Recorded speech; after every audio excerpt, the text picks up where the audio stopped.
Today, it's story time on how I sold my specialized Hardrock on Facebook Marketplace.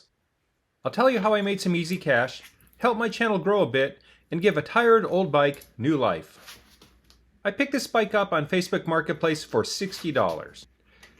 This is higher than I normally pay for a bike, but after reading the Marketplace ad, I knew I could save this DIY disaster. The seller had installed V-brakes with cantilever brake levers.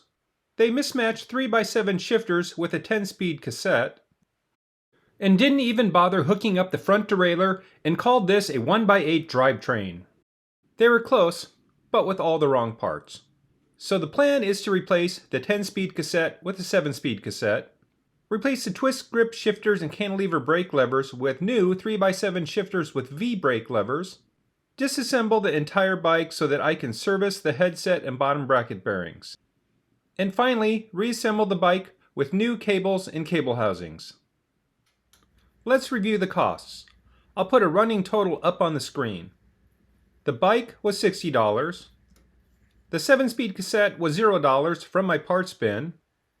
The new 3x7 shifters with V-brake levers were $15. The cables and housings were $0. I was able to reuse most of the existing cables and housings. The new grips were $5. That's a grand total of $80 for the build.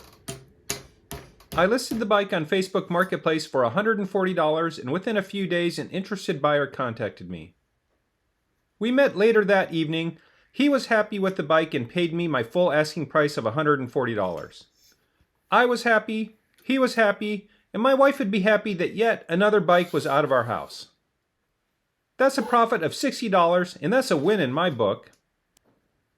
Money is not the only currency I'm interested in. Let's talk about how the build video helped my channel grow a bit. That video has received just under 1,500 views and added 8 new subscribers, and these numbers keep climbing. If you made it this far, you're a true champion. And if you enjoyed this video, hit that like button and subscribe for more bicycle flipping content.